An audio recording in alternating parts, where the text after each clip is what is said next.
Hey, it's Tucker Carlson. Imagine being a sixth grade boy in the United States right now. What are you hearing at school? What are they telling you on the internet?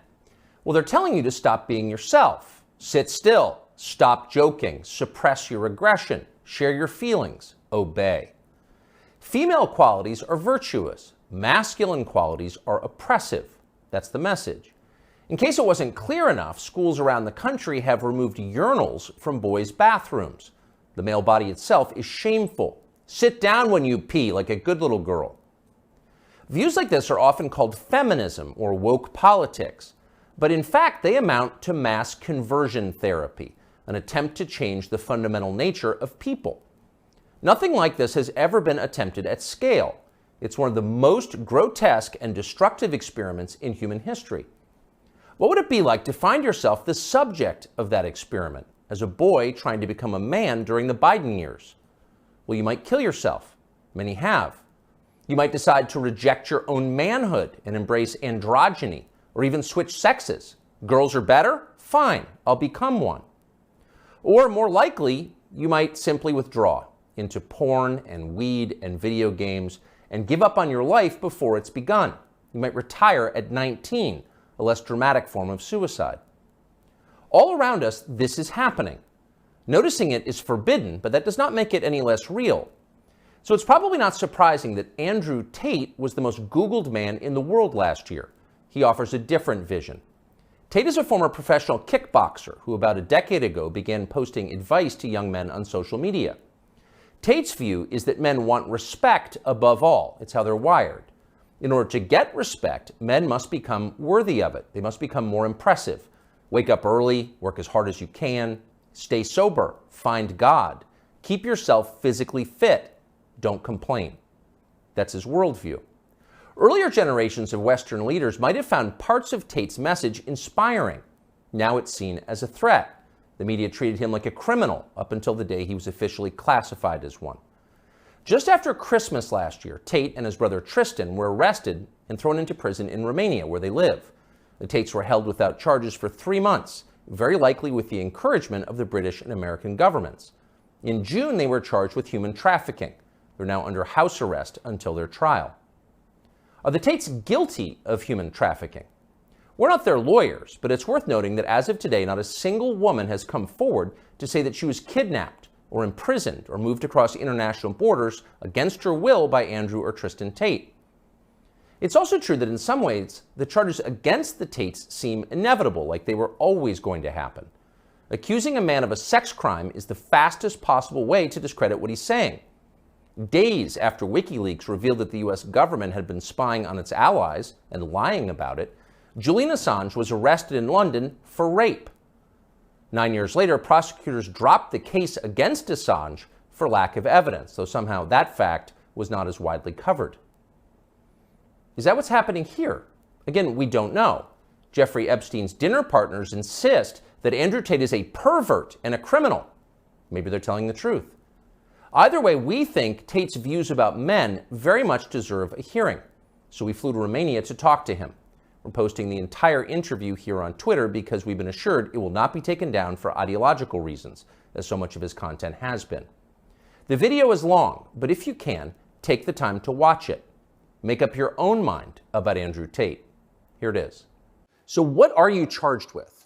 That's a really good question. I'm charged with being the head of an organized criminal group, which is in charge of recruiting girls to make TikTok videos to steal the money from the TikTok views.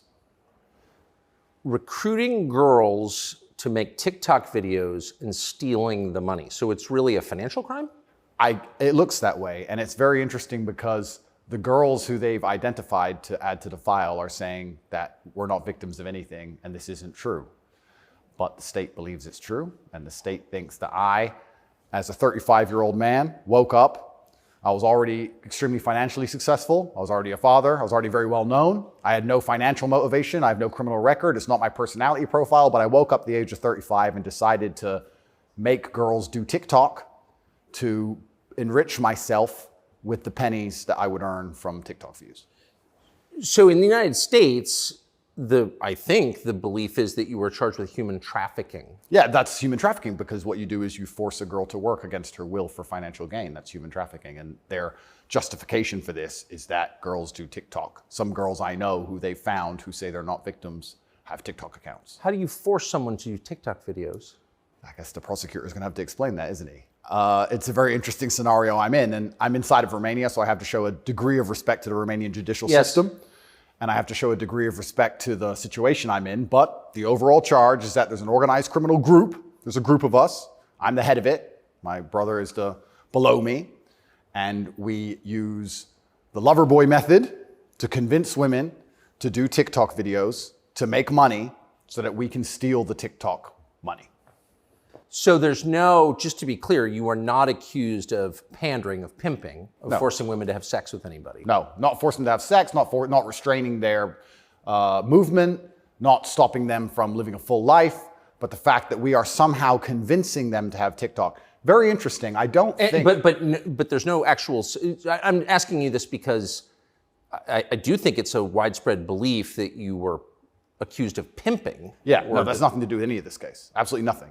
And it's kind of scary because the crime in itself of human trafficking is a unique one, because they can ignore the statement of the victim. So the girls have come forward and said, this is insane. You've just picked us because we're near Andrew and we're his friends. But the whole idea of the crime is they can say that she's brainwashed, right? She's under duress. So you can ignore her statement. State says she's a victim regardless of the fact that she says she's not a victim. So it's very interesting because the difference between sex and rape is consent, right? Right. But they remove all of that. They're like, nope, you're a victim. No matter what you say, we're deciding you're a victim.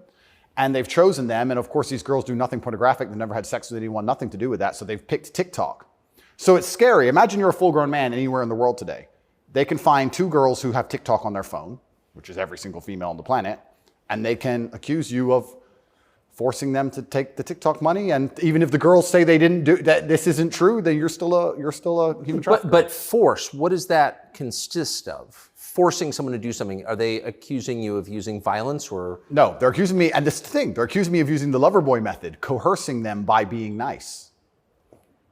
And by the way, these charges presumably are public, so... They're public, and this is extremely serious. But if you actually analyze the overall case against me, they're saying that Andrew and his brother, by being nice men, convinced girls to have TikTok accounts and then take the money. And it's very interesting because inside of the entire case file, there's not a single financial transaction to us for money.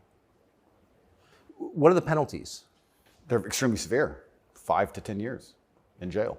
And I've already served, coming up now, 7 months in a form of jail. They can only hold So you are essentially incarcerated right now. Absolutely, I'm on house arrest, and that counts as jail. You can only be held 6 months without charge.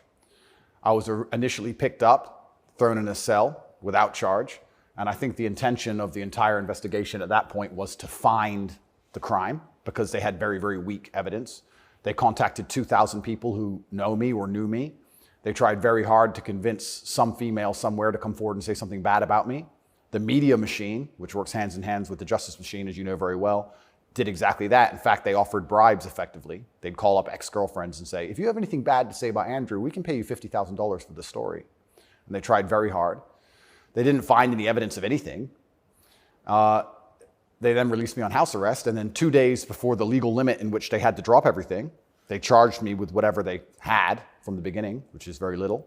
And now we have to wait for the Romanian judicial system to analyze the file and, God willing, throw it away. How long did you spend in jail?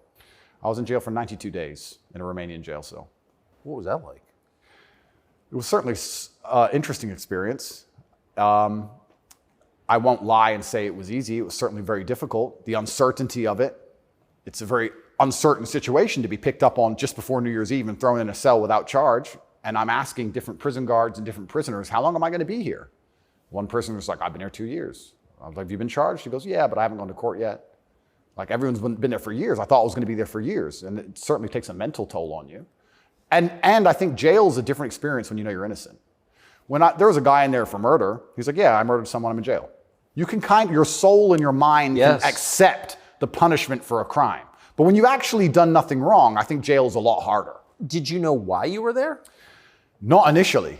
So for about the first 2 weeks, I never actually got told in English what I was accused of, because I was arrested on December 29th. There's New Year's. What were the circumstances of that? Yeah, December 29th, 5 a.m., the armed guards ran in this house. They spent all day searching the entire house. They're very interested in electronics, as most federal agencies are.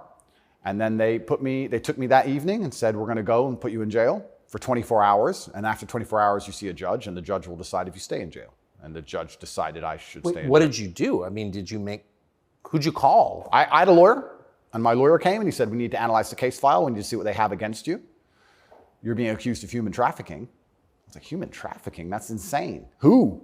When? What? I went to jail, and then I was given all this paper in Romanian. I don't speak Romanian, although I live here. And then I was waiting for the translation. So I think it's about 2 weeks before I finally got the papers in English to understand why I was in a jail cell. And then I really understood how insane the accusations were. What is human trafficking? Yeah, so the overall, my understanding of it, they're saying that human trafficking is when you convince a woman to do something she doesn't want to do for financial gain.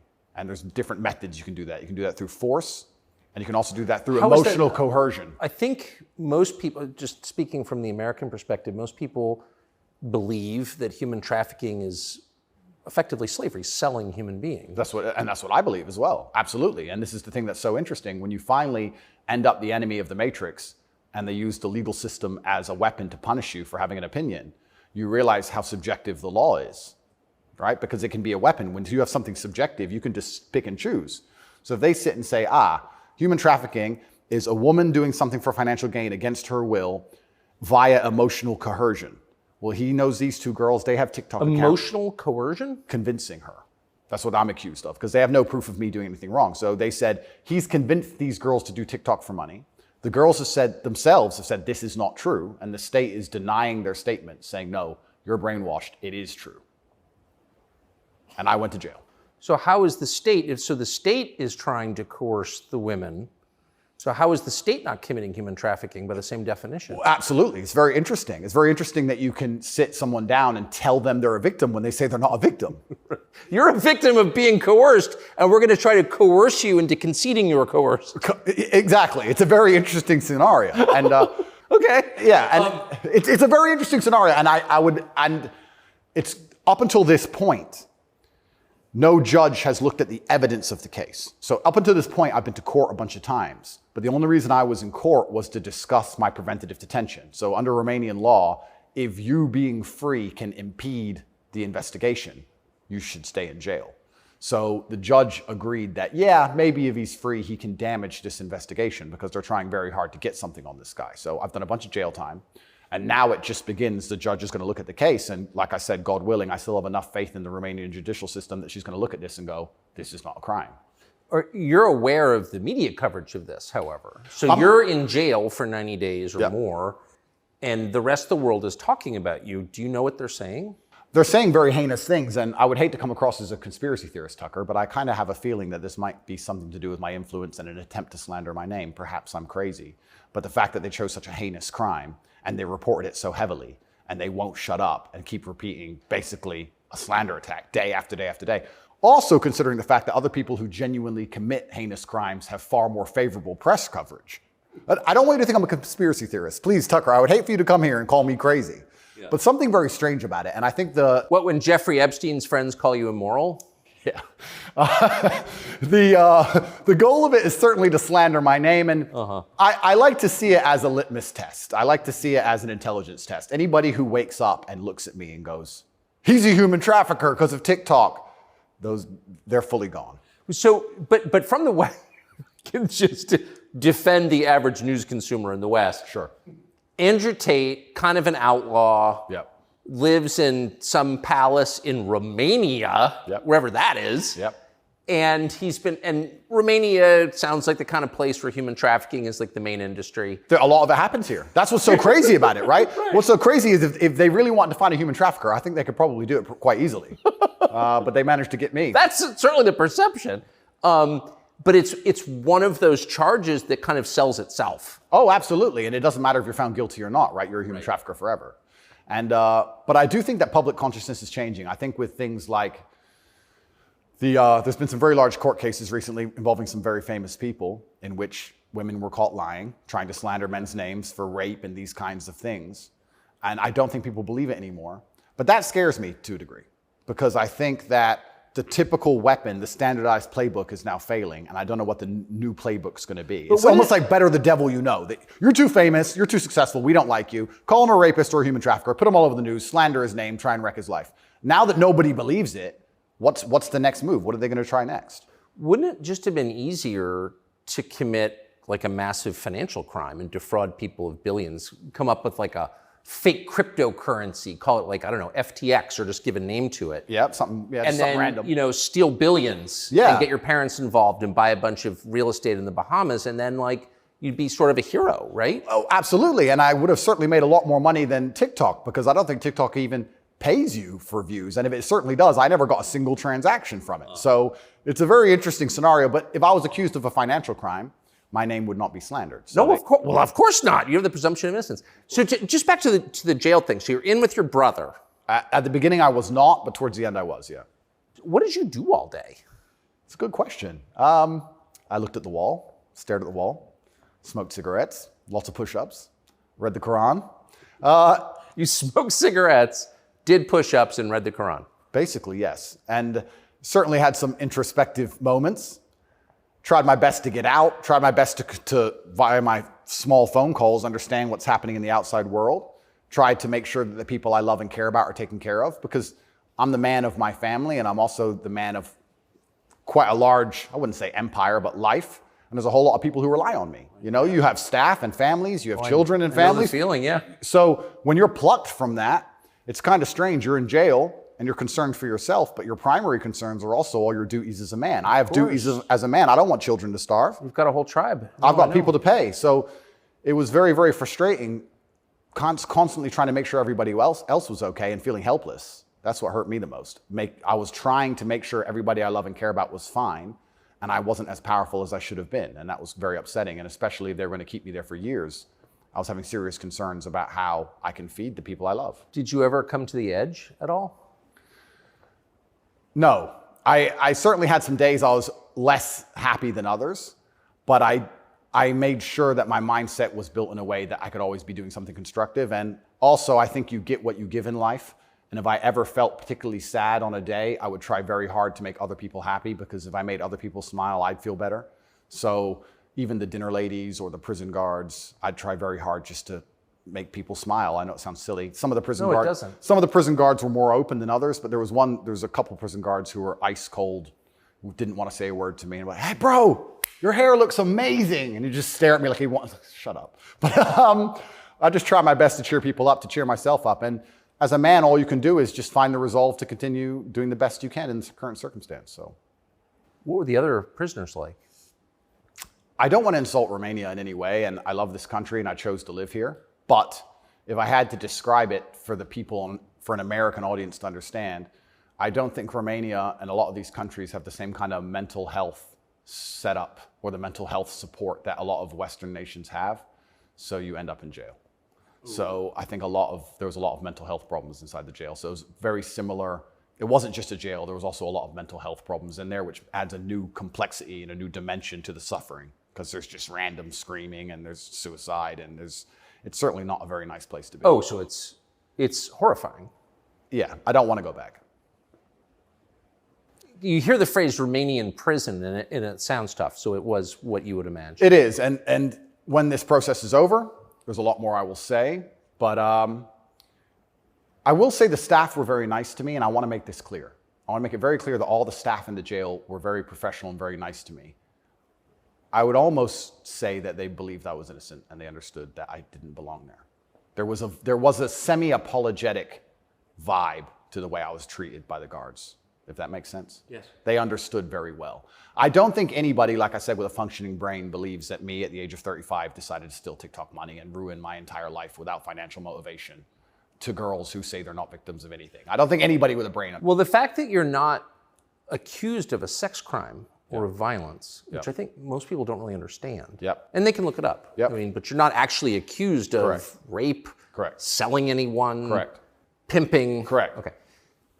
That right there raises a lot of questions. Well, yeah, and this is the thing that's so interesting because I'm accused of using a method of human trafficking called the lover boy method. So how that would traditionally work is a man would meet a girl, become her boyfriend, take her to another country, turn her into a prostitute, say I love you, like pimping. Of course. But they're saying, because all my conversations with these girls are very nice, they're saying that I use the lover boy method to convince them to do TikTok. And once again, I never made a penny from TikTok, and I have no interest in girls' TikTok's accounts, and I've never made any money from TikTok in my life.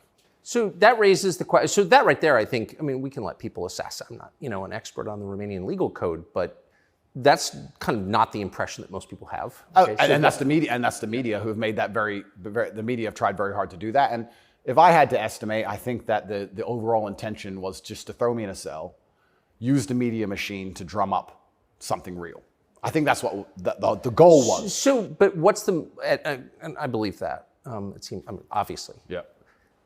One thing, I've never been to Romania before, and one thing I'm struck by is the American presence here. Oh, it's massive. Fully understand that. So there are 3 NATO bases here now. They're bustling because of the war in Ukraine. Yep. One's on the Black Sea, Yep. right below Crimea.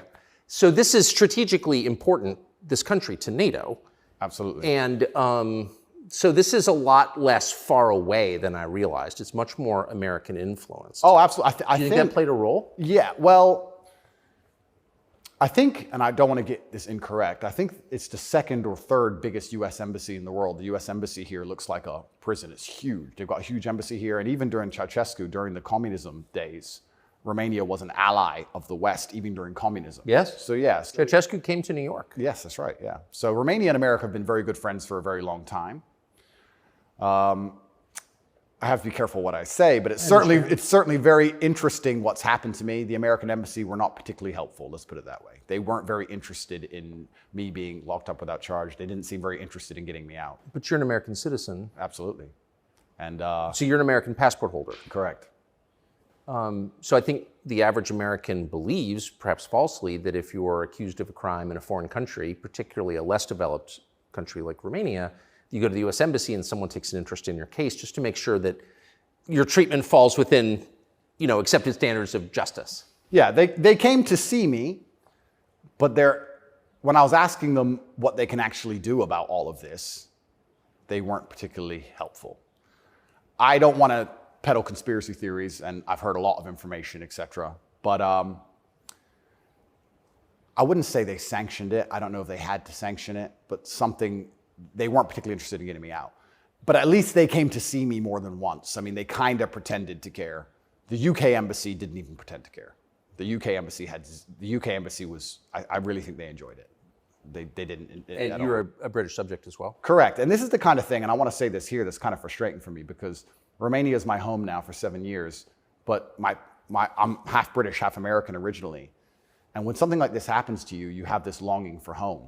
You kind of want to go home. When you end up in a jail in a country where, even though you've lived for a long time, you don't speak the language, you don't understand the legal system, going to court in a foreign language is far more intimidating than in your own language. I can't even imagine. You don't have a clue what's being said. You don't understand how anything works.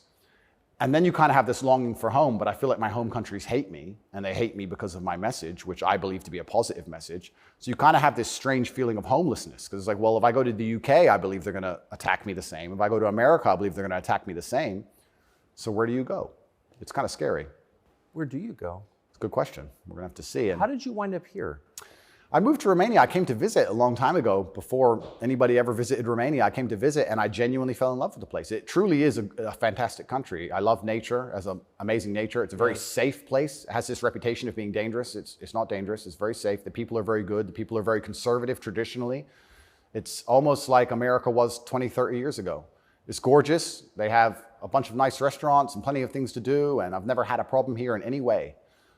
Never had any issue with the law or with the other side, criminals, nothing, until this came out of nowhere. So it's been very strange. So what is it about your message, do you think, that infuriates certain people? Well, my message is traditional masculinity. My message is to stand up and say what you mean and mean what you say. And even going to the gym nowadays is an act of defiance, because when you have a man who's built with any degree of principle, you say no to things. And I think if I have to analyze my message and why I'm so disliked by the people who dislike me, it's not the things I'm saying, it's the fact that if you adhere to my principles and you adhere to the things I say, you end up being the kind of person who will resist certain ideas. You say no. What kind of man never says no? Name a man who never says no. Men say no, right? Men wake up and say, no, I don't think that should be done this way. No, my children will not be taught that. It's no. the father's primary job. Absolutely. So when you say to men, listen, you're allowed to have an opinion. You're allowed to have standards. You're allowed to have boundaries and barriers. You're allowed to get up and become important and work hard and try hard and become the kind of man who can't be controlled, then you're seen as an enemy. And I, especially with the massive influence I've gained, I think they look at me and go, he's helping men resist the slave programming. We don't need him around. We need to empty their brains so we can inject the slave programming and convince men to be eunuchs, because once you're eunuched, then you're not a threat. I think I buy that. Because your message, I'm not the world's expert on your message, but I've seen a lot of it, and it's not explicitly political, actually. No, it's not political at all. And their original attack before this Matrix attack is they weaponized virtue, which is what they usually do. There's no genuine virtue inside of these people. They weaponize virtue. They find a virtue, and they turn it into a bullet, and they shoot at you. I'm sure you know very well. Yeah, I've heard. Yeah. I was a misogynist for the longest time just for saying that men should have standards. If you tell a man he can have standards in a relationship in any way, you're a misogynist. It's actually very interesting because what does that mean to have standards in a relationship? But this is the thing that's so interesting about it, because they've gendered the argument when I never did. I said as a man, you shouldn't have a girlfriend who is a liar and a cheater, and you also shouldn't have male friends who are liars and cheaters. You shouldn't be around dishonest people, yes, male or female. Amen. And Amen. they gendered it and said, he's a misogynist. He's saying that men should only act this way with women, etc. I said that men should have standards, and you should have protocols that you're prepared to accept, and you should have hard parameters. And if a woman doesn't want to adhere to those parameters, that's her decision, and it's her prerogative, but you don't have to stay with her. Why should you? What's wrong with that? Well, that's teaching men to say no. They don't want men to say no. So are you arguing that it's better to be with a virtuous woman? I think so, yes. I know that's crazy. No, I'm serious. I mean, I am, Tucker. I don't want to. That seems like good advice. I don't want to come across as extreme. But yes, I am. And what's actually funny is I really believe most of the things I'm saying were accepted by absolutely everybody 15 years ago, 10 years ago. And now it's public enemy number one. And it's because of the mass influence I have. At one point, I became the most Googled man on earth. At one point. And it's a scary situation I'm in. But if you're arguing that it's really important for a man to find a good woman, a decent woman, an honest woman, that's the truest thing that's ever been said. I Absolutely. mean, that's the most important thing any man can do. I mean, I can just tell you firsthand. Oh, thank you very much. Married 32 years, that's the most important thing. And you think saying that angered people? Absolutely, because I'm arguing the only way to do that is via masculine excellence. I'm saying in the world we live in today, it's hyper-competitive. And if you want to be the kind of man that has the choice of women to choose a good one, you need to be an excellent man. It's no longer acceptable for you to just be an average Joe or below average.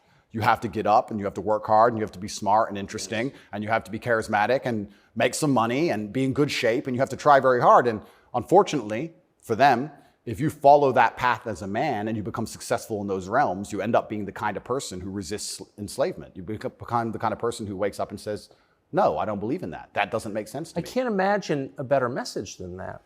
If you want a good society. So then you have to argue and sit and say, do these people want a happy, functioning society or do they want something else? What do you think? I think that I would never kill myself. And I also... Just throwing that out there? And I also think that when you want to conquer a society, you kill the military-age males. That's what you do. That's the first thing they've ever done. They walk in and all the men have to have their throats cut. They can't perhaps do that, but they can certainly cut your balls off. And then you can't resist. And I think there's certainly a movement to ensure that there's very little resistance left inside of the number one demographic which is required to resist oppression, which are military-age males. And they don't want those kind of people waking up with any kind of self-respect or standards or to say, no, I don't accept this. I do not need a 9th injection. They don't want that. They want you to sit and say, I don't need it, but the news said so, oh well. So in the one interview that you and I did, you had a line that I've been thinking about ever since. I thought it was so interesting. I never thought of it before. You said that a lot of people went along with the vax and that you didn't judge them because facts change. But now that we know that a lot of what we were told was wrong and some of it was a lie, it is a requirement of your own dignity, of your own self-respect to say so. Completely. And people should apologize. I really do believe. And I have nothing against the people who fell for the propaganda, fell for the programming, and took the vaccine. Yes, I agree. Fine. But you should wake up and say, I was fooled. I've learned my lesson. I will not be fooled again. But if you were fooled by the MSM and took the injection and you continue to be fooled and you've not self-reflected and you've not realized that they lied to you the entire way and you now believe the new bunch of lies that are all over the television, then there's something wrong with you.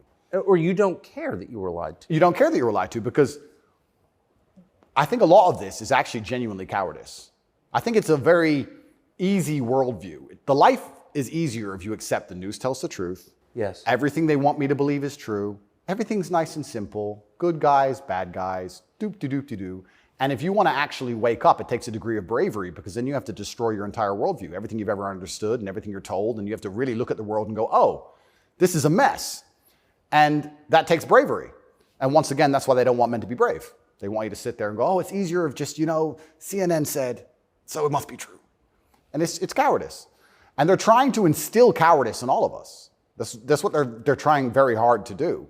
And I think even just me as a person, the people who hate me, my detractors who dislike me so much, even if I say nothing, I just turn up, big, bald, strong, fast car. It's just me. I'm like the enemy to them because I symbolize men who don't comply. And not don't comply in a negative law-breaking way, but don't comply if we don't agree with that or we don't see common sense in that, we're going to politely decline. And that's simply not allowed. What's it like to have the prospect of prison hanging over you? I think that I like to believe that this is a test from God. I like to believe that if you become the most Googled man in the world for saying that you have mental resilience, that God is going to make sure you don't have that degree of fame without testing you. I like to believe that God comes along and says, yes, I've allowed you to become the top G. We're going to see if you really are the top G. I believe that's how the world works. It's certainly intimidating, especially knowing you're completely innocent. But I believe it's a test, and I believe it's my job to pass the test for my ancestors and for people watching over me and for God. And I think I have to do the absolute best I can possibly do in the scenario and the circumstance, regardless of whether I win or lose. I still believe I'm going to win because I've seen the case file and I've seen that no laws have been broken. But even in the very unfortunate circumstance that this matrix attack goes deep enough to throw me into a jail cell, I think I should handle it like a man. I think I should stay and finish the process, and I should walk with my head held high and suffer as much as I need to suffer to stick by my convictions and know that I'm an innocent person. And I refuse to break. I refuse to cry. I refuse to be depressed about it. I'm going to wake up and I'm going to smile regardless. And regardless of what happens to me, I want everyone to know that, one, I would never kill myself. And two, I think that as a man, there's always going to be a degree of pain and suffering in your journey. I don't think you're ever going to become a successful man or be good at being a man without pain and suffering. And there's many times in my life where something terrible happened to me, and at the time, if I could change it, I would have. But retrospectively, you kind of look back and go, you know what, that was formulative for me. That's right. That is what God decided I needed to become who I became. So all of the pain and all the suffering I've ever gone through in my life ended up, in the end, building me into the person I am, and I'm proud of who I am. So if God decides I need to go back to a Romanian dungeon for however many days, then all I can do is accept it and accept his plan and accept that it's going to make me a better person and so deal with you it. see the hand of God in your life? Absolutely. I think that he is the best of planners. And like I said, if you retrospectively analyze all the times in life you wish you could have changed things, yes, he knew better. And I'm going to have to accept that. When did you conclude that? I guess I always kind of knew. I was atheistic for a while when I was younger. But as you get older, you start to look at the world and understand that the thing for me was actually, I guess, a scientific principle. It was Newton's law of equal and opposite force. If there is evil in the world, and I'd like to think we both agree there certainly is, yes, there has to be an equal and opposite force, which is good. And I would like to think that that is God. Even the idea of God as a notion, even just as a concept, if that idea of God resists evil, then God is real. If you have two islands, you have two people, let's say a ship crashes, and you have two people who swim to two different islands, and one island they're atheists, savages, and they rip you apart, and the other island you get there and they believe in God and they believe they're not allowed to kill you. Even just their idea of God saved your life. So I think even just the concept of God in and of itself, if enough people believe and it makes them do good, then God must be true, and that's the equal and opposite force to the evil of the world. And this is how I view it. So I don't see how anybody with a conscience cannot believe in God anymore. That's such a profoundly different worldview from the one that we're presented with, I think. Yeah. Do you think that's maybe the division in the West between people who see those forces at work and those who don't? I think the West is actually split between people who think and people who don't think at all. I think the people, there's no such thing as these two opposing worldviews. I think people believe there's worldview A and worldview B. I disagree with that. I think there's worldview A, the good guys, which are primarily people who do believe in God, do have parameters, do believe in standards, do believe in self-respect, do know how to say no. And there's worldview B, which changes day by day, based on what they're told, which means they have no real worldview at all. They just repeat. And they have no standards and they have no parameters. There's nothing you can tell them that will make them wake up and go, that's wrong, because they have no inherent morality. So you can say bestiality is accepted and encouraged now. It's good for you for climate change.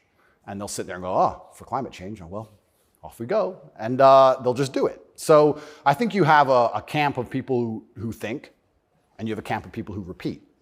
And I don't think there's actually the opposing side to the good, I don't think function as a thinking populace at all. I think they simply repeat.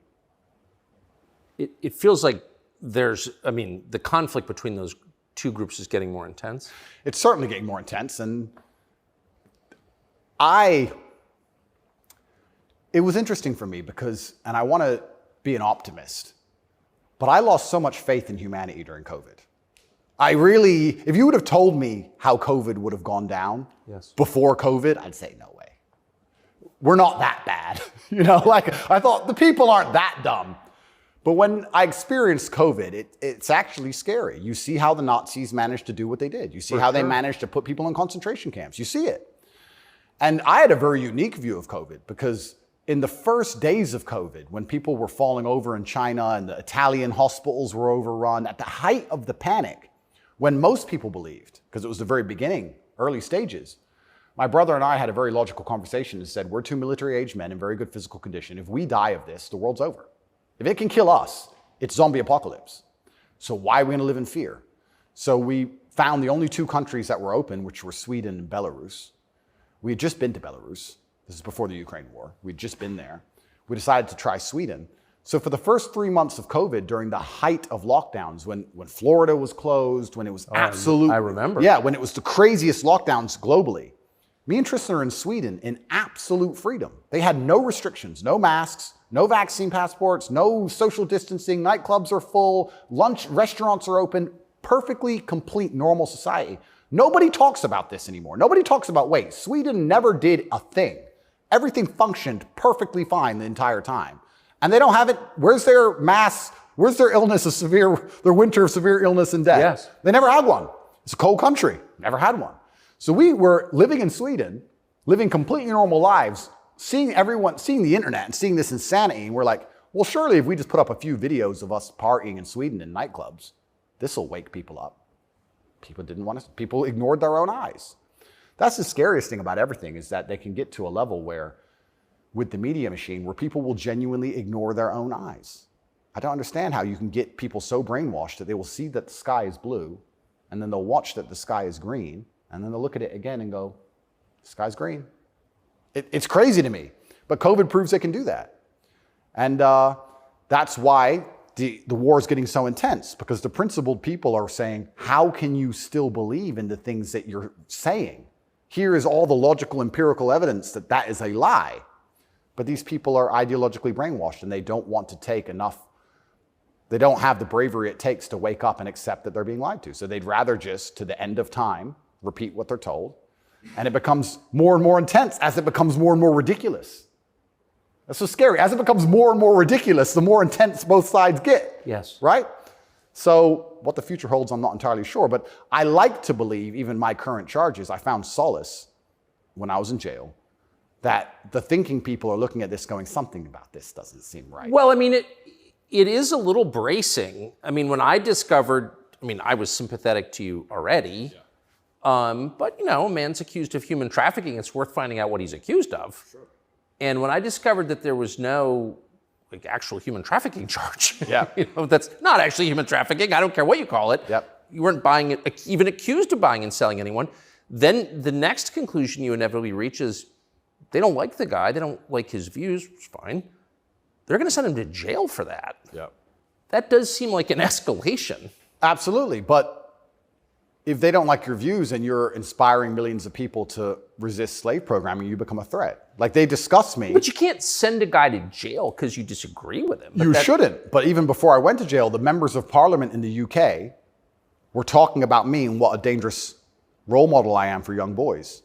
So they launched this initiative inside of British schools to ban me. My name can't be said inside of any British school. And members of parliament were standing up in parliament saying, Andrew Tate is dangerous.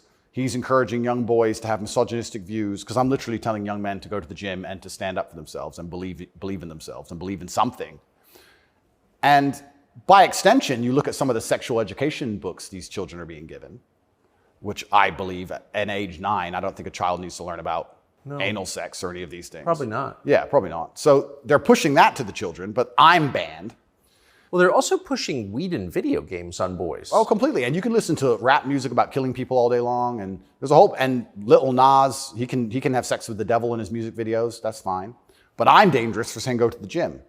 And once I realized what was scary to me is, I said this to my brother. I said, once the parliament's discussing you, you're basically considered a national security threat at this point. You're a threat to national security at that level. And then all bets are off. Right? What about the UK? So the UK has become more authoritarian than anywhere in the Persian Gulf. Correct. How did that happen? Yeah, and it's, like I said, it's very interesting because people still, the people on Camp B who don't think, a lot of them believe that the law is fair. I've had people say to me, oh yeah, what they're doing to you is garbage. Well, you need a lawyer. So yeah, I do need a lawyer, and I do have a lawyer. Thank you.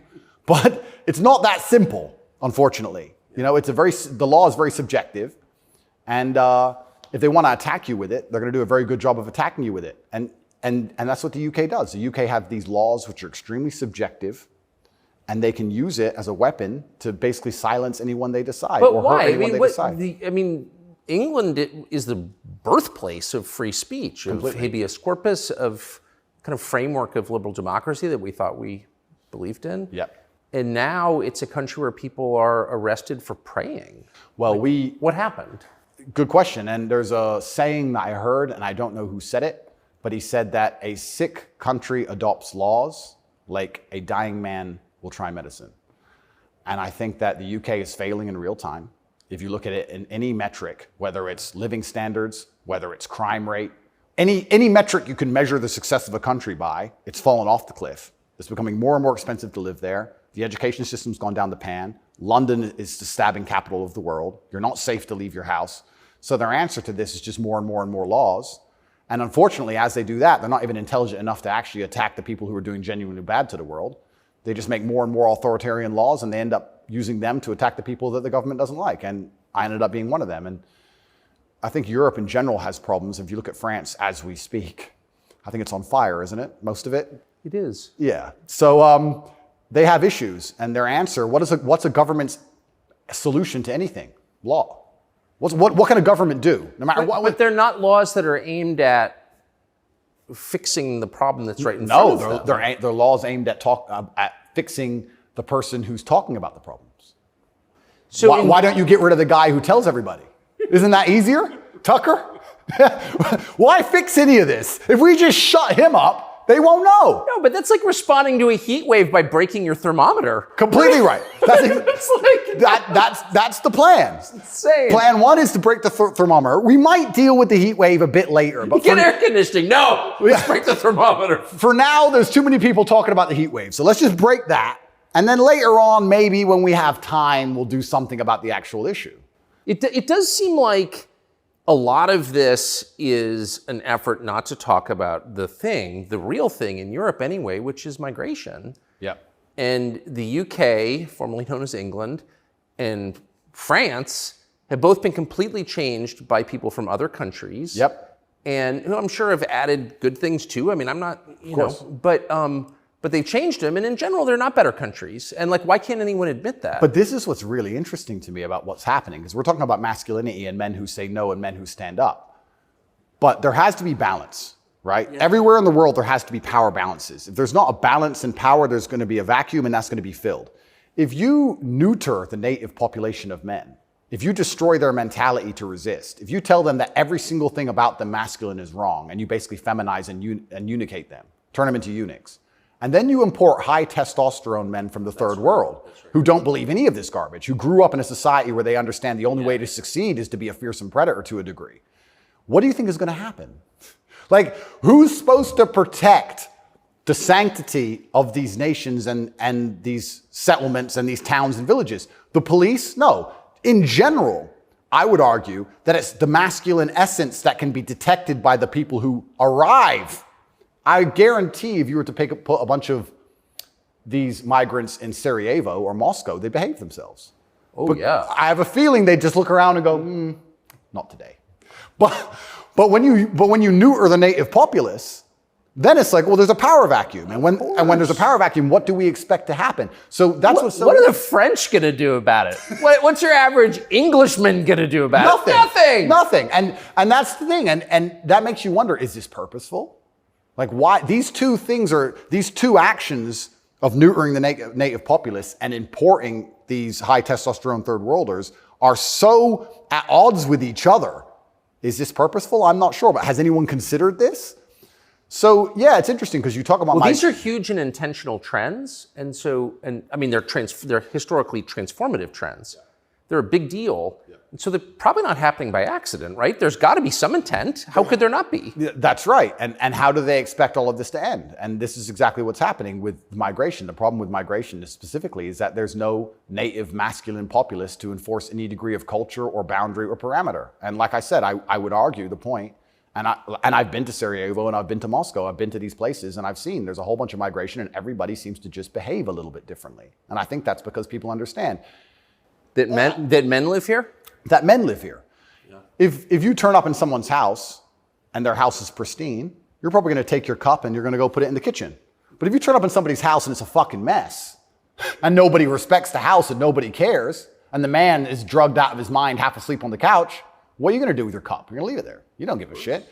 If you turn up to the Western world and look at it. Then you're going to hit on his wife. Absolutely. So what do we expect to happen in these scenarios, right?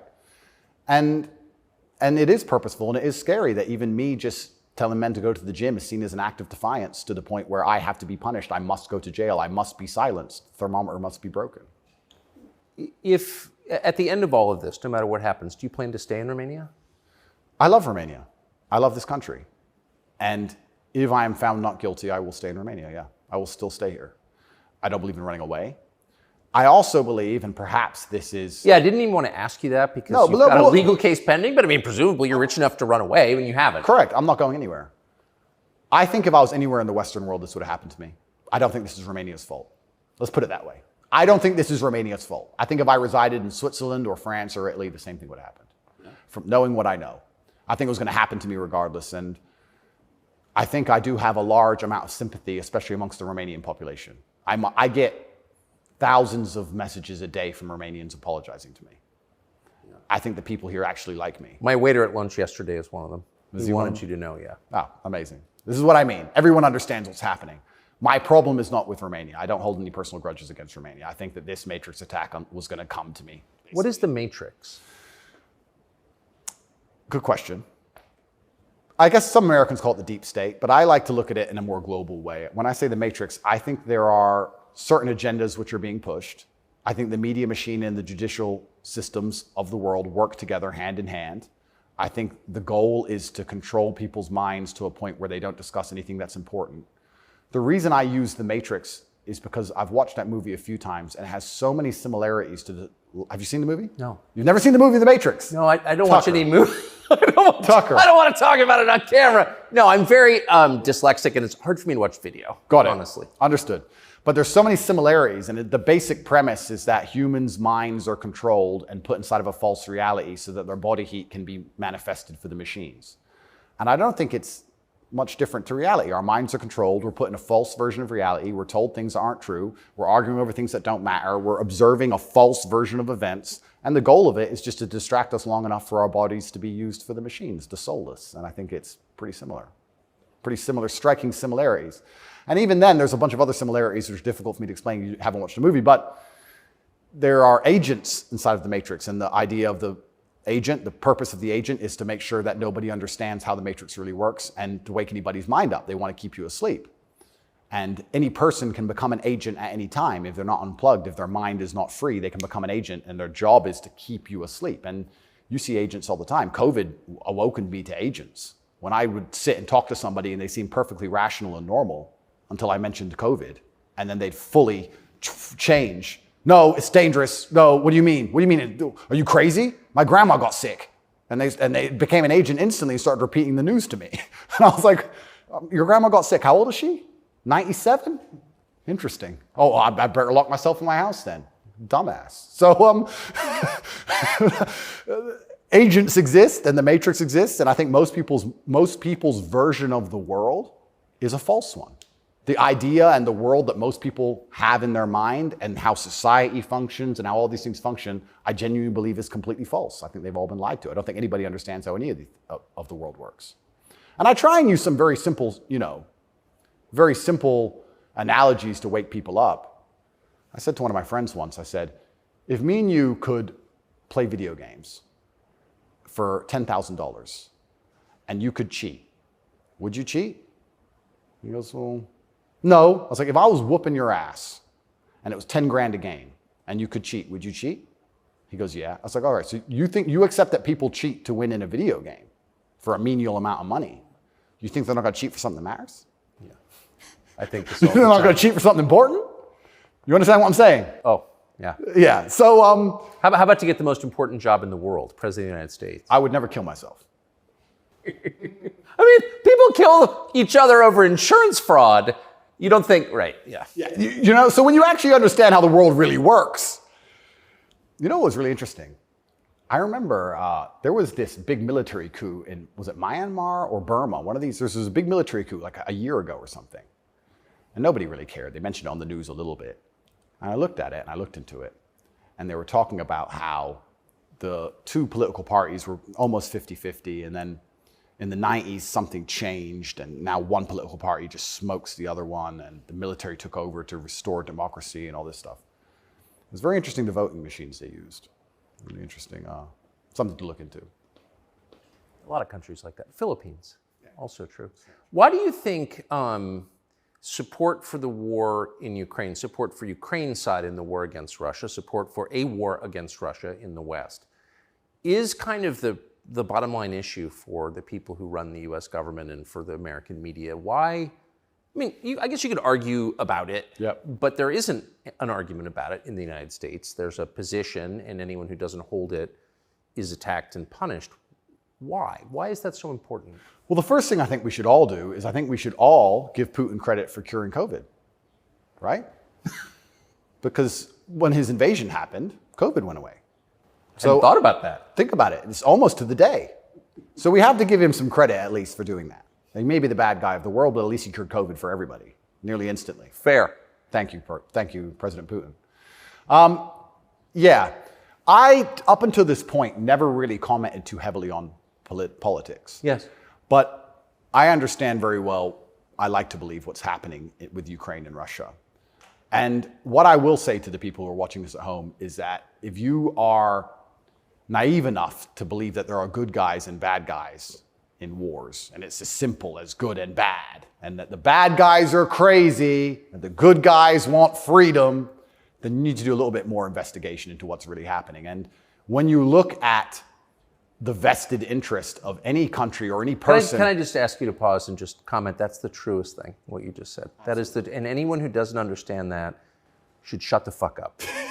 And I mean it. Having seen war, anyone who's telling you that it's Churchill versus Hitler is an idiot. Well, I'll give you an example. When my father was still alive, excuse me. Yeah, no, it's true.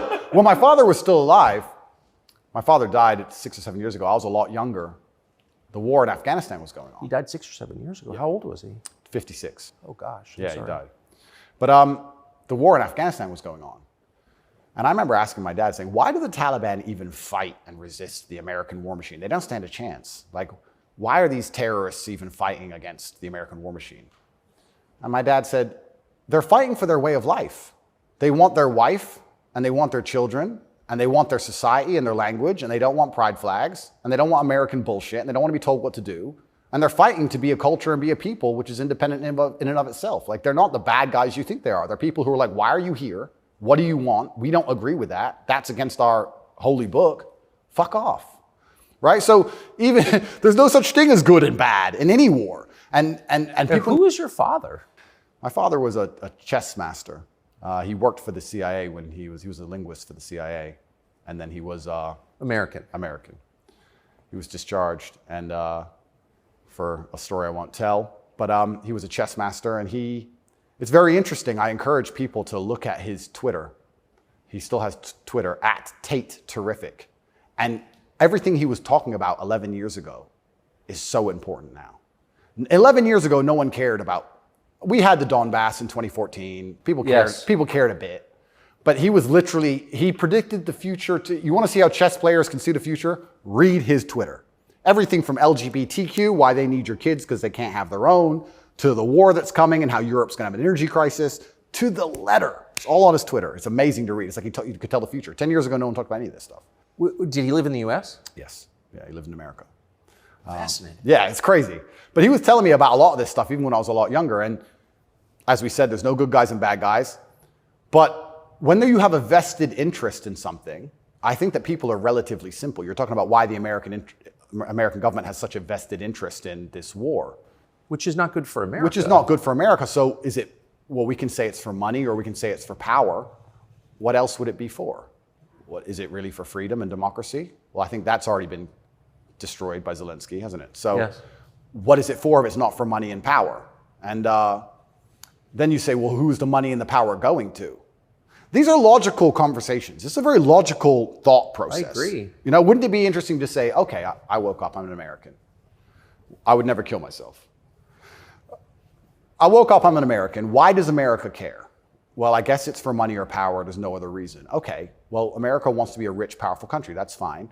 Is the money and power going to America, or is it going to a select few individuals? Are those select individuals interested in me and my life? Do they care about benefiting me? Do I need to support the power grab of these select few individuals? Is that going to be a smart move for me to make, for me to have the best possible human experience? Like, this is a very logical thought process. Yes. People don't seem to think anymore. They believe that there's a good guy and there's a bad guy, and one team's completely good and one team's completely bad. One team's crazy. They often use the word crazy because to be completely bad, you have to be crazy, right? So you're crazy. He's crazy just for no reason. Reasonless. It's insanity. I don't know if you saw Lukashenko with the BBC. Did you ever see that interview? No. Oh, brother. Please watch it. The way he destroys the BBC. I thought I did the best job, but I take second place. Amazing, amazing. But yeah, and you just have to be critically thinking. And then after you're critically thinking, you have to be brave enough. And this is the real pandemic of the world, is cowardice. You have to be brave enough to look around you and realize, everything was a trick. Everything was a lie. But why not be a coward? I mean, it's just a lot easier, right? Well, it used to be. This is the thing that's interesting. I would actually argue in the 1950s and 60s, if you were to agree with every single narrative and obey every single law and do exactly what you were supposed to do and pay your taxes, etc., you'd at least get a wife who respected you. You'd at least have children who could go to school without being indoctrinated to a degree. Yeah. You could have a nice house. You could have a pickup truck. You could have a pretty good life if you just followed the rules. Yes. I don't think that's true anymore. I think that if you are a man especially, and this is what I talk about masculine issues. If you're a man who was born and you decide to do exactly as you're told, you're going to end up depressed, in debt, working a job that you hate, with a wife who doesn't respect you, with kids who don't listen to you, in a house you don't own, until she leaves you, and then you contemplate suicide a while, and maybe you might find some purpose towards the end, enough to survive and pay your taxes, and then you're gone. I don't think a man who just follows the programming is going to find any happiness. But they don't care. Why would they? They have no interest in masculine happiness. This is another thing that's very interesting. They talk about men's mental health all the time, especially in the UK. I'm not sure about America, but in the UK, they have this big drive for men's mental health, saying that men commit more suicides. A lot more. Because it's hard to be a man. We commit more suicides, we're more depressed, we have all these mental health problems. I come along, I genuinely get thousands of emails a day saying I'm helping men's mental health, but no, Can't help it the way Andrew wants. You can't tell them to go to the gym and stand up for themselves and have pride. What kind of man is going to have a solid mentality and not have mental health issues if he has no pride? That's part of being a man. Part of being a man is proud of yourself. If you wake up and you're not proud of who you are and how you look and the things you say, how are you ever going to have a solid mentality? So when I teach things that genuinely help men's mental health, that's outlawed. No, you're not allowed to do that. Instead, you have to take our version, which is to pretend to care about men's mental health, but not give a shit. Give them a life they know they're not going to enjoy, pay taxes, and die. And men are the backbone. And medicate them. And medicate them. Medicate them long enough to keep working. The same way as we medicate farm animals. Just a bunch of injections. Yeah, just keep them alive long enough to get the milk. Milk's gone. Chop the head off. Boom. They need to put you in prison. They're trying. Yeah. I can see why. They're trying. And it's scary. A lot of people, but then what do? Do I just shut up? No. You don't think so? No, you can't shut up. I mean, because in the end, your self-respect, your dignity is the only thing. That's right. And this is what people don't understand. People say, Andrew, why are you fighting this war? And they don't understand that war is certain. You either fight war against injustice and you fight war against the things you know that are wrong and you feel good inside of yourself, or you accept the slave programming and fight a war with your own mind. You have to fight something. Yes. I can shut up and believe what I'm told in the news, but then I won't. Why am I so unhappy all the time? Why am I depressed? Why does my life suck? Why does my woman ignore me? Why do my children not respect me? You're fighting a war, then you're fighting a war with your own mind. I'd rather have all of me on side and fight against what I know is genuinely evil. You can't escape the battle. The battle's here for all of us. So I've made my decision, and that's why I can't be quiet, because you just said I would lose my self-respect and I'd lose my dignity, and I don't think I can function that way as a man. And I don't think any man should be able to function without self-respect and dignity. The reason men died on the Titanic was for self-respect and dignity. They went into the icy cold water and died because they would feel honorless if they jumped on the boat and left the women to die. That's right. So when you have self-respect and dignity, you have a hard parameter, and you'll do things that which are deemed crazy or insane because you believe in them and you stick up for yourself. And that's why they don't want men to have self-respect and dignity. Rather be a free man in your grave. Absolutely. So I can't be quiet, and I'm going to say what I believe is true. And I genuinely believe I'm helping the world. I think that any young man who is a follower of mine, I will argue there's no influencer on the planet besides me who is genuinely benefiting their life. I know you're not big on the internet. I look at these other streamers and these other influencers. They play video games all day. They smoke weed on stream. They talk garbage. It's a bunch of drama back and forth like girls. I'm the only influencer or streamer who's genuinely talking about making money, because you need to have money to escape the matrix. It's very hard to resist enslavement when you have to pay the bills. Getting physically strong, because a strong body is a strong mind. Standing up for yourself. Self-motivation. All these things. I'm talking about genuinely positive things. Very few people are.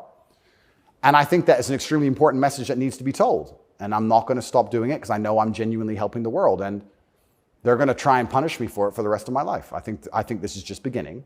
And I think when I beat this case, which I believe I will beat, I think something else is going to come. And it's kind of scary, because I am a little bit afraid and a little bit intimidated by the incompetence of my enemy, because their standardized playbook is now failing in real time. The standardized playbook is the media attack, the lie, and it's not working anymore. And it got me a little bit worried about what the next move is. You used to just be able to lie about a guy all over the news and you win, right? But now it's like, shut up. So now what? I don't know. And that's what's kind of scary in my scenario, because nobody's going to believe any of the crap they print about me. Nobody believes it. Nobody believes it. Whenever I do an interview with the Matrix media, nobody believes. They have to turn the comments off, because everyone in the comments are just ripping them apart. Well, you do seem very sad on the verge of killing yourself, are you? Absolutely not, really not. I never would. And that's what you said that. I know. I have to keep saying it. I have to keep saying it, because it's scary, right? But I believe you get 3 lives. I think they cancel you initially. And then when that fails, they try and put you in jail without a reason. And if that fails, there's only one option left after that. That's right. So I'm in a very scary scenario. But I guess the same as the men on the Titanic just couldn't get on the lifeboat. I just can't stop saying what I believe to be true. If a young man comes to me and says he's depressed, I'm going to tell him how to become a kind of man who's proud of himself. And if that makes him the kind of person that resists slave programming, I'm always going to be public enemy number 1.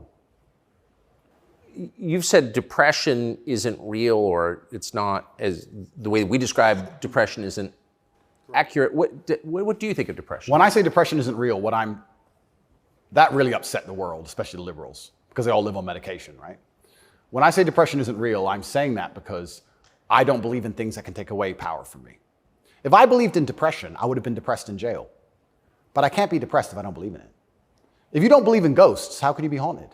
You have two people in a haunted house. One believes in ghosts, one doesn't. There's a knock in the night. One wakes up, calls an exorcist, is terrified, looks for a ghost. The other guy doesn't believe in ghosts. Knock in the night, goes back to sleep. It's the belief in the ghost that gives it the power. If I don't believe in depression, I believe in feeling depressed. Sure, we're humans, we have emotions. Sometimes we feel depressed, sometimes we feel happy. I don't believe in the idea of becoming a depressed person who has depression. I don't believe in that. I don't think that's possible for me. So if I don't believe in it, how can it happen? I don't believe in depression. So why would I not adopt the mindset that makes me the most capable predator I can possibly be? Why not adopt the mindset that makes me as competent and as fearsome as possible? If you have to install software in your own mind, why would I not install software that makes me capable of not only driving a Bugatti and flying on private jets, but sitting in a Romanian dungeon covered in cockroaches? I need to be able to do all of it. So why would I believe in something that made me incapable? I don't believe in depression because I think that even the belief in and of itself, when you feel depressed, you'll start to consider, maybe I have depression. Then you go see a psychiatrist who tells you have depression. Then they want you on pills. It's the belief that goes down the spiral. If I feel sad, I go, I'm depressed today. I'll be fine tomorrow. So why, I suspect you're right, or what you're saying is pointing toward truth. That's my personal view. But even if I disagreed with you, I disagree with you. Why is that so offensive, what you just said? Well, that's what's interesting, because when I said depression wasn't real, the number of people who would attack me defending depression, this is what I didn't understand. Right. You say depression isn't real, but depression's ruined my life, and it's super real, and it ruined my life, and I lost my marriage. I'm like, if I told you it wasn't real, you should be coming to me saying, tell me how it's not real. Please help me with my depression. Why are you trying to convince me that it's real? Why are you sticking up for it? And why are you defending depression? And why would I adopt the thinking of someone who's sad? Why would you're going to convince me to take your worldview. You just told me your wife left you, you're fat, and you want to kill yourself. And you want me to sit here and go, with my perfect life, and go, you know what? I want to think like this guy. You're out your mind. I don't believe in it. And because I don't believe in it, it's made me the kind of person who can't become depressed. And the reason they don't like me attacking that is because depression is a fantastic way to subdue a population, right? If everybody's depressed, it's hard to have a revolution. You're depressed. Oh, they've locked us all in our houses. I don't want to go outside anyway. I'm sad, right? So depression's a fantastic tool of population control. They have no problem with you being depressed.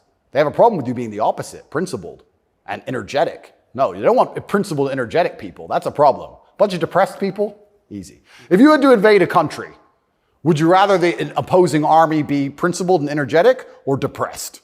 I'll tell you, I would not want to be invaded by a cheerful army. Absolutely. That's scary. They're having too much fun, right? You want them all to be depressed. So a morose army is easier to defeat. I agree. Absolutely. So depression is a defended idea. You're not allowed to even talk about it. You're not allowed to help people get out of it, right? They like the idea of a depressed population. And this is what I say to people. Now, I'm not stupid. I understand like PTSD is real. I understand mental health is real.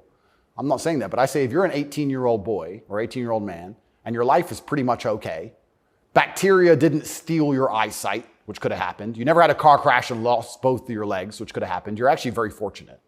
And you wake up and you say, I'm depressed. I think you're an idiot. I don't think you're depressed. I think you've been psyoped. I think you feel a little bit of depression and you can fix that by changing your life. I think if you became rich and strong and smart and successful and you worked hard and you dedicated yourself and you were motivated and you tried your very, very best to become excellent, you probably wouldn't feel depressed anymore, which means it's not a disease, is it? So why would you, the only reason you're even saying you have depression is because you believe in it. So you're arguing for cause and effect. You're saying if you live a certain way, you're going to feel a certain way. Absolutely. And I also would argue that I think we've evolutionarily, even though I do believe in God, I think that we've designed ourselves and the human has grown into a way where if you feel depressed or sad, I think that's a fantastic trigger or a warning signal to do something. If you were to say to me, Andrew, you have to complete this monumental task. You have to conquer the world. I would say, okay, but I need a emotional motivation to do that. I need to be unhappy having not completed the task. I need to be uncomfortable, right? If you're uncomfortable being out of shape, you'll get in shape. If you're happy being out of shape, then you're just going to stay out of shape, right? So if you feel a degree of uncomfortableness inside of your mind, I think it's just your mind telling you that something about your life needs to change. Yes. You need to get up and change something. Guys would say to me, I'm depressed because I'm fat and I have no girlfriend. And I'd say, no, you have no girlfriend and you're fat and that's why you're depressed.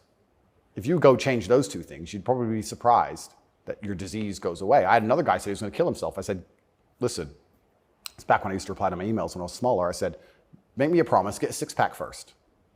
Of beer? I said, get a six-pack first, get in fantastic shape, and then do whatever you want. Didn't want to kill himself once he was in fantastic shape. So he did it? Yeah. I have the before and after. I'll put them on Twitter. Kind of interesting that, isn't it? So how are we going to say we have this disease, which is cause and effect? How are we going to say we have this disease where there's something wrong with you as a man, you have a disease because your life sucks? I don't think that's true. I think that your life just sucks and you should change it.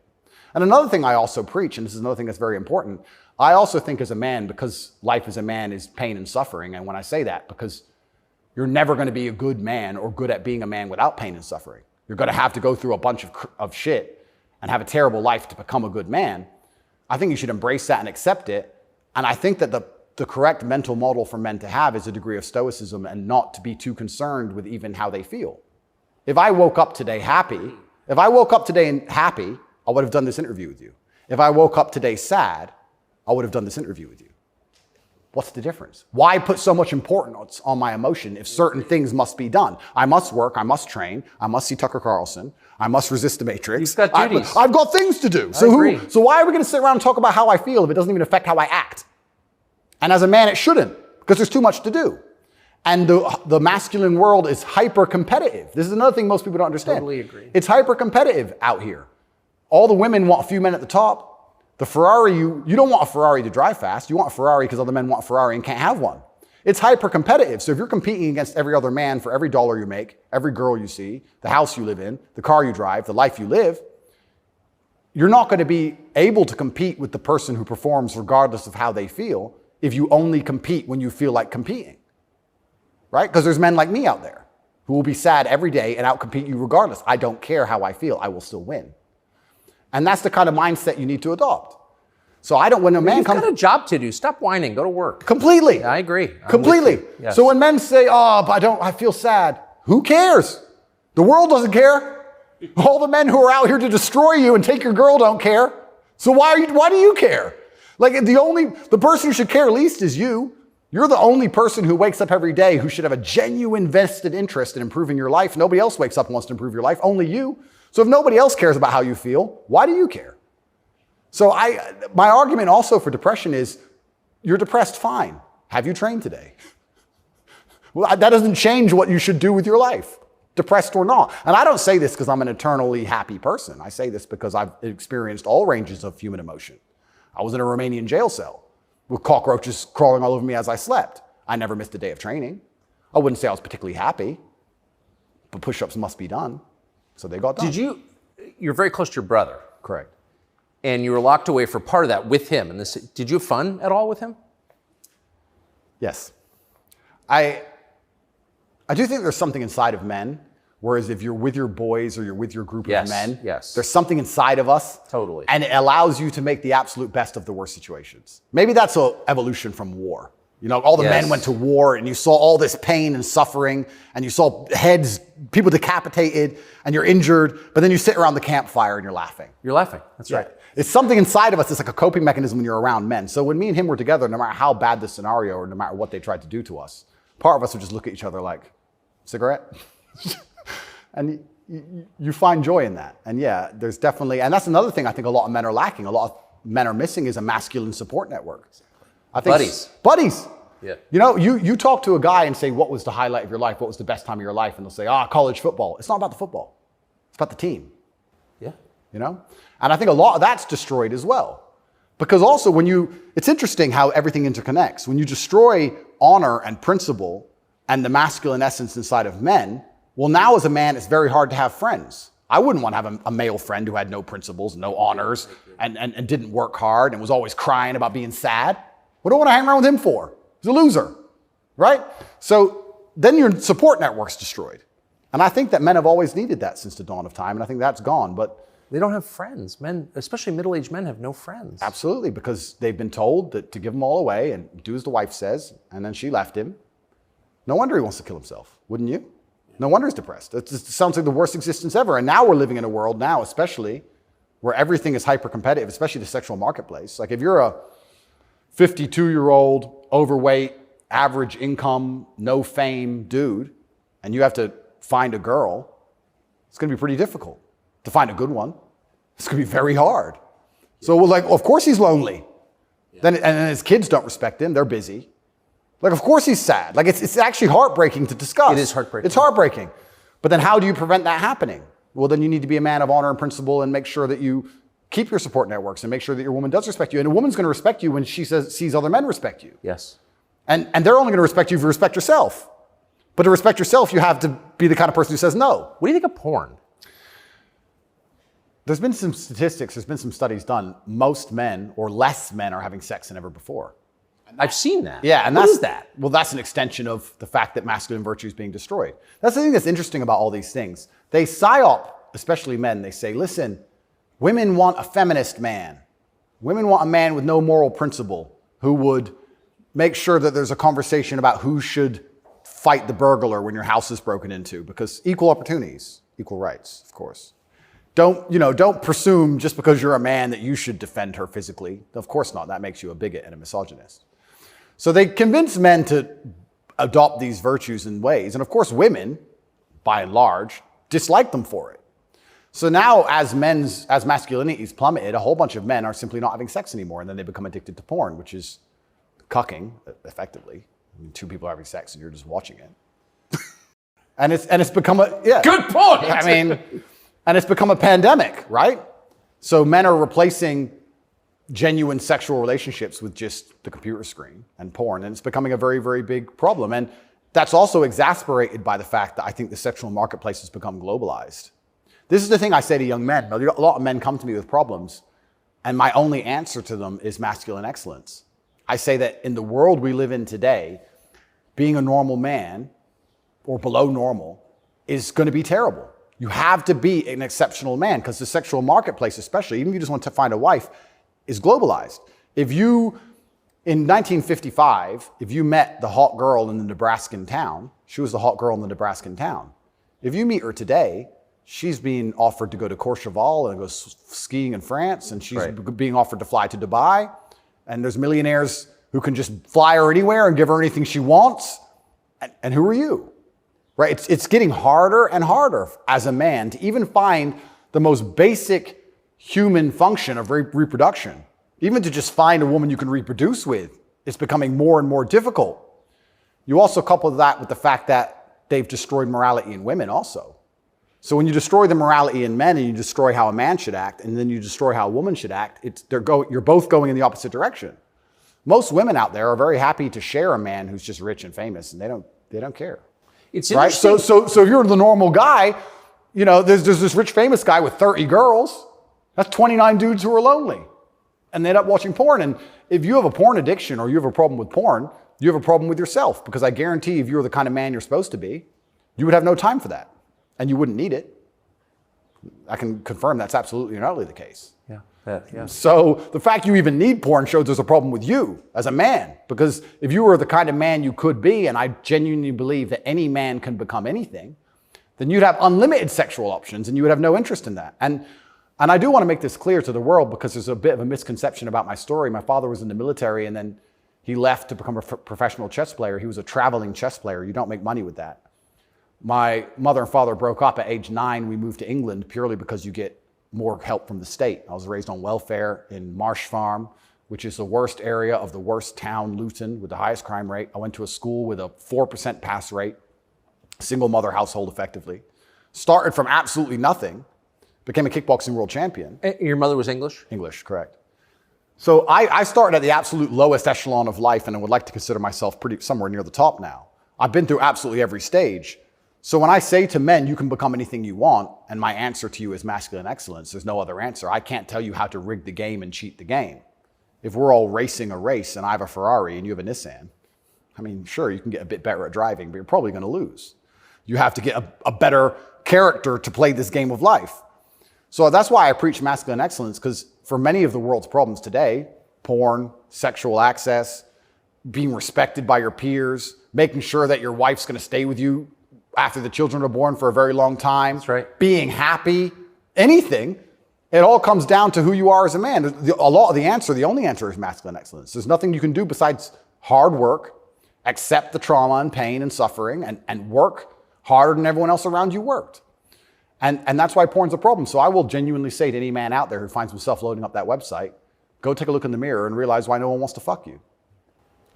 Fair. No, and I said this to guys before. If you were a girl with all the choices she has, would you choose you? Think about it. And if you're honest with yourself, a lot of these guys, if they look in the mirror and go, you know what? No, I wouldn't choose me. Work out why and do something about it. Absolute and utter self-accountability. This is something that's also missing. I take accountability for everything in my life. Even going to jail, although it was unfair, although it's a matrix attack, although it's garbage, it was my fault. I sat there and go, what did I do wrong? How can I learn from this? Where is my part to play in this? What did I do? Because my actions are what I have the most control over. I have self-accountability for everything. If a woman doesn't want to sleep with me, I don't sit and say, women are this way, society's that way. I just sit and say, okay, why? What can I change? So any man who's loading up porn needs to go have a long conversation in the mirror and realize that he's not desirable or as desirable as he should be or could be. I come from absolutely nothing. I'm mixed race. My father was black and my mother's white. So statistically, mixed race, single mother household, bad area. I ticked every box to end up in jail. I ended up in jail for the wrong reasons. I guess You fulfilled your destiny. can't escape statistics. I ticked every box to be a delinquent, and I refused to be one. I absolutely not refused to be a delinquent. I said, no, that's not who I want to be. I want to be a superhero. And I know the only way to be a superhero is to, one, suffer, like Batman did, his parents died, and two, work hard. What does your mother think? My mother's exceptionally proud of me. She still worries because mothers worry. But even when we were in jail, she said, well, I know you're both strong. So, like, she knows she has men. She knows she has, That's pretty great. Yeah, of course. And I think that's what, I believe especially also, I think a man has a duty to his last name. I think we carry the last name. We have a duty to our last name. I am a Tate. I am my father's son. The reason my father is discussed so heavily is because of my monumental success. I keep him alive via my success. I would love to think my son does the same thing. Yes.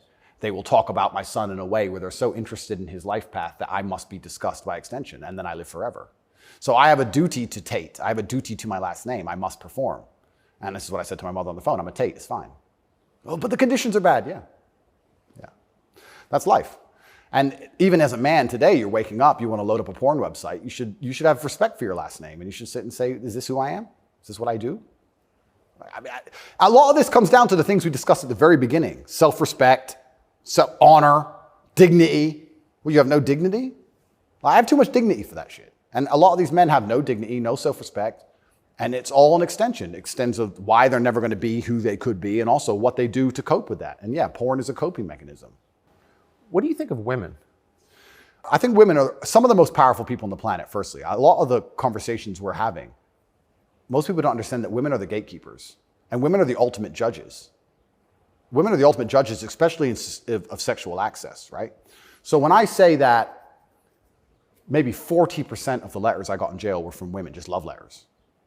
Perfume on them and kiss marks. And the traditional masculine role is still respected and loved by so many women. If you were to ask the average woman on the street who hasn't lost her mind what she wants in a man, she would like to be financially provided for, physically protected.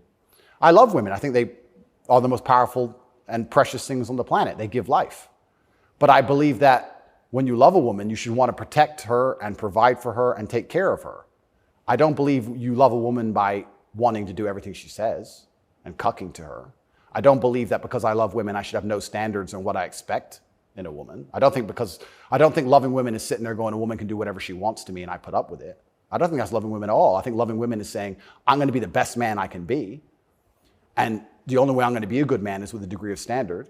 And I'm going to be the best man I can be for you. And when I say these things, I get attacked for being a misogynist. Because Well, how is that? I think misogynist means someone who hates women. Correct, because I have conversations with women who are, let's say I've done some podcasts with women who are very promiscuous. And I've explained to them that since the dawn of human time, in every single society across the planet, promiscuity in females has been frowned upon. Yes, that's true. It hasn't been frowned upon in men, but it has been in women. I explained in a big way. In a big way. In many parts of the world to this day, you can't get married if you're not a virgin. I'm not saying all women should be virgins. I was explaining to her that female promiscuity has always been hated. In every holy book, it's disliked. You've bought into this new think the last 10 years, and you seem to think it's empowering. And I would argue that it's not empowering. And I sat there and had a conversation with this promiscuous woman, and I said to her that she is doing herself a disservice, and she's dishonoring herself, and she's never going to be happy or fulfilled jumping from bed to bed. And I was told that this makes me misogynistic because women are empowered and they can make whatever choices they want, and I'm insecure to believe that a woman who slept with 300 men is somehow changed mentally and her ability to bond and love a man has been affected by that. But it is. That's true. Well, unfortunately, you're going to end up in a Romanian jail cell for being a misogynist. No, I mean, I love women. And so I've seen it, and that is true what you said. The thing that's interesting is that women intrinsically understand this. Yes. Because if you see a woman dislike another woman, what's the first name she calls her? Slut. It's the first thing a girl says to a girl she doesn't like. It's the biggest insult that comes to her mind is that she's promiscuous, right? So it's interesting, but I've been called a misogynist for that. And then I've been on the internet for a long time. I've made some jokes. I've made some videos, and people don't understand satire or comedy. There's one that they keep repeating. I made a joke. Next to my bed, I had a Glock, like many people do, and then I had a knife next to my bed, and there was a comedic skit where it said, "The girl caught me cheating, and she picked up the knife, and I slapped it out of her hand and said, 'You still love me?'" And they cut the bit out where I talked about the girl attacking me with the knife. They just took the bit where I say, "Slap the knife out of her hand, you're the boss, da-da-da," and he's a misogynist, and it's just taken out of context.